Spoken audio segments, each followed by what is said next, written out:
Welcome to Wellness by Anna, more core workout. If you are just starting out, I really suggest that you start with my first one that's called core and glute workout. Then you do that for a couple weeks, then you work up to this one. This is definitely advanced. This does have a finisher, so it's the end kind of block of this workout that is for the it's for upper body. So we're going to do shoulder raises and bench press. If you're a beginner, then you can do that.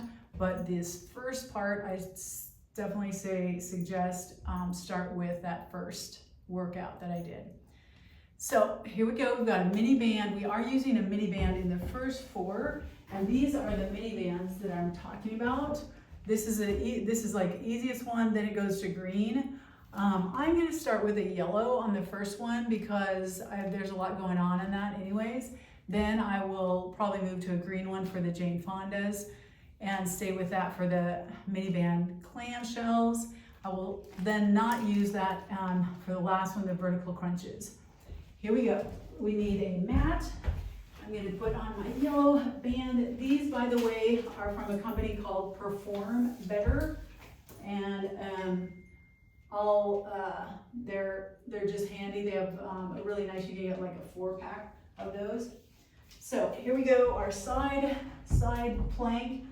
I have my lowest knee, so my knees are aligned with my hips, in line with my shoulders, and then my head. My knee on the bottom is going to stay on the mat. My hips are going to come off. My shoulders stacked underneath my elbows stacked underneath my shoulder, and then my foot is extended. This top leg is extended. I am not coming up on two legs like this. You see a lot of times. It's in maybe yoga classes, etc. That turns out that puts a lot of pressure on the knee that's underneath or holding a lot of the body weight, and I just want to preserve my knees as long as possible. So I will still get a good oblique workout right here by being able to have my knee there on the ground. I've got my arms straight up here. I'm going to add, so we're going to do 25 on each side. I'm going to do a couple and then you will do the rest. These are just demos that I'm doing. I'm not doing a full follow along, but this is just to give you good form and to guide you. So here we're going. I'm going to drop my hips slightly on this. I'm drawing my shoulder blades together and down my back, lengthening out of the crown of my head, and really feeling that right here in these obliques. Those are the long muscles in our front of our body, that abdominal area. So you're doing 25 of those on that side. Then you're going to flip over. Same thing. Bottom knee is there. I've got that top leg lined up, so the foot is lined up with the knee, hip, and shoulder. Nice straight line there. Elbow stacked under the shoulder, arm up, and then adding those little hip dips. You can also just stay stationary. That's also fine. Holding that for, I think it's 25 seconds, or counting 25, kind of slowly. So that is our first one. Then I am going to take the yellow band off and switch to my green. That's a little more challenging. For the second one, which is I believe they are, I'm going to do a little look at my cheat sheet here. And the second one is our 50 mini band Fondas. So going down on my side, I am literally, my head is resting on my bicep there on the ground, and my bottom leg is bent back, and the top leg is straight. The toe is pointed down towards the ground. The heel is gonna be kind of leading up and up to the sky. My top hip is straight up to the sky. What you don't want is to have that hip leaning back. You want to have it stacked over the other one, straight stacked over the other bottom hip. And my hand is in front here to help me kind of keep that form. So I'm going for 25 of those. This is really great for the glutes, hip strength, and leg strength.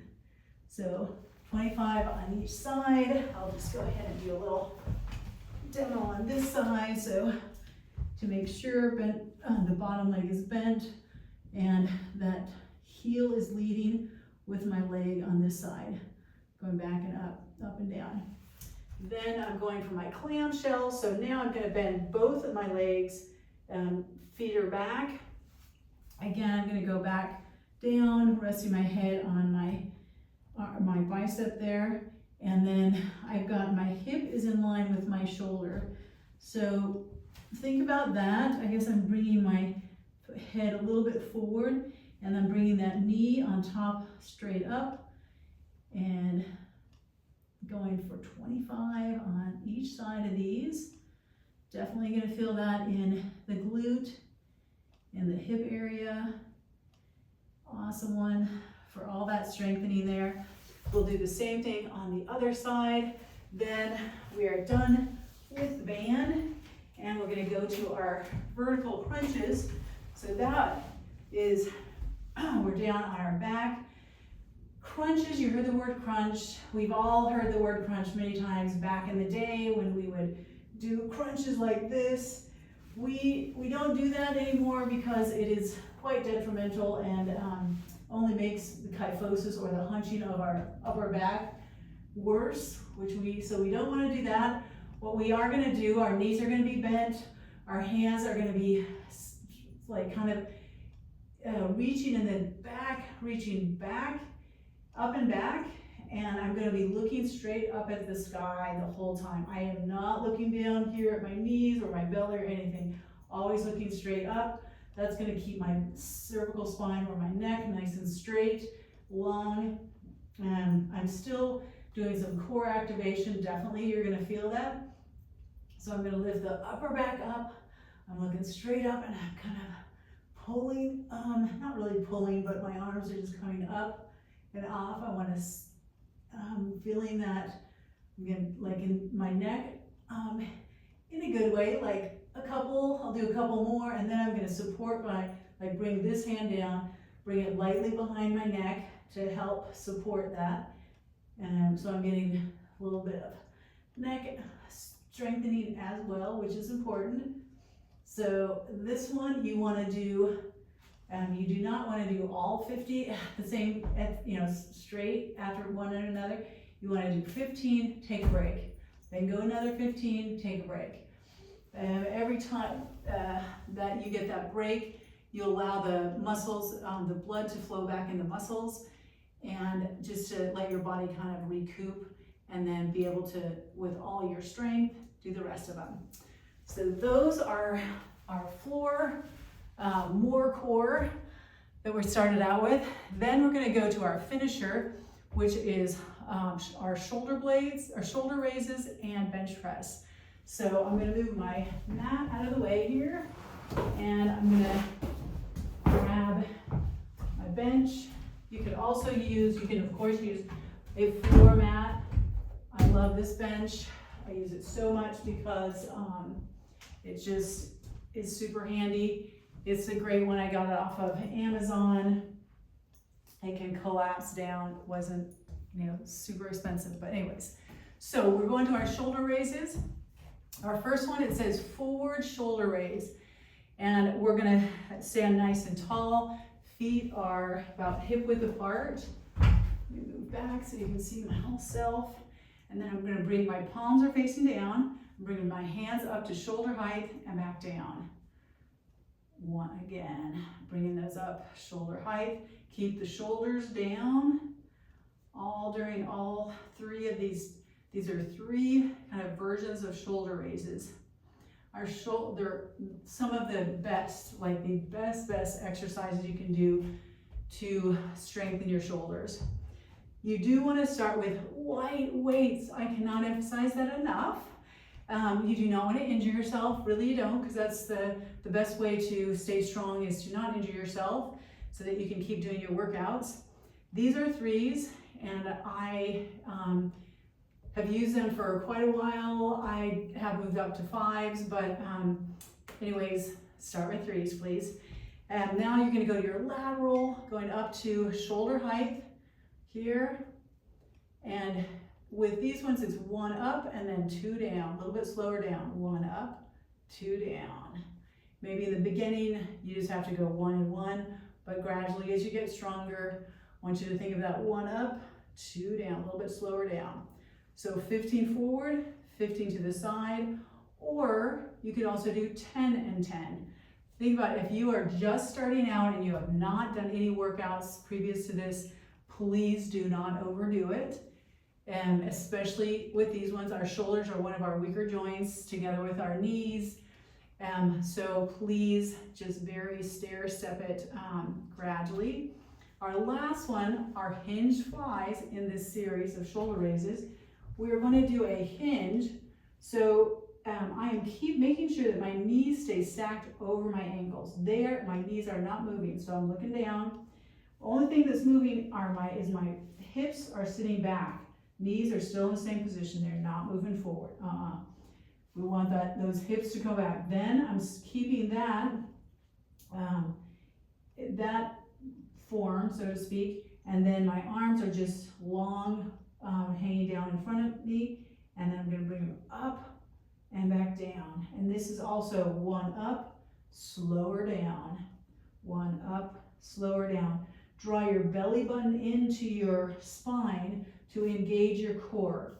Another, if you're starting out, another suggestion is to come up against the wall, and I'm about 5 inches from the wall, maybe a little closer, 4, and then I'm gonna sit those hips, the sit bones back until I'm touching the wall with your butt or your sit bones, and my knees are still stacked over the ankles, and then I'm gonna do my flies or shoulder raises here on this, because these are the same motion as when we did our lateral or sideways ones, but we're adding the hinge and coming up and back down with that.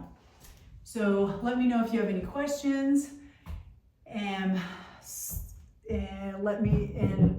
make sure you hydrate. And there's also a little restore suggestions of foam rolling, green strap, and yoga stretches. Now we're moving on to I almost forgot the bench presses, which I love bench presses because they're awesome. And those guys, I'm gonna go, I think, head first. You want a little bit heavier weights. I mean, if you're really just starting out, just start with 5s. I've got some 8s here, but do take your time with starting out. I'm gonna bring my hands stacked over my shoulders, and I'm gonna start with a lot of times you'll just start with your hands facing your knees, but we want to add a slight 45-degree angle with that, just so that we're watching out for shoulder impingement on that. And then we're gonna drop the elbows down and press them back up. Your hands they start and end right stacked over your shoulders, not too close to each other. You want them shoulder width apart, and back down. A big stretch when the elbows come down, and just take a look out at your hands, that the hands are stacked over the shoulders. They're not folding in like this. When you get tired and it gets pretty heavy, then that's kind of what happens. But make sure that those hands are staying stacked over, and you keep that 90-degree angle at the bottom for sure. So those are going to be our bench presses. Once again, take it at your speed. Thanks for joining, and I hope to see you in the next one.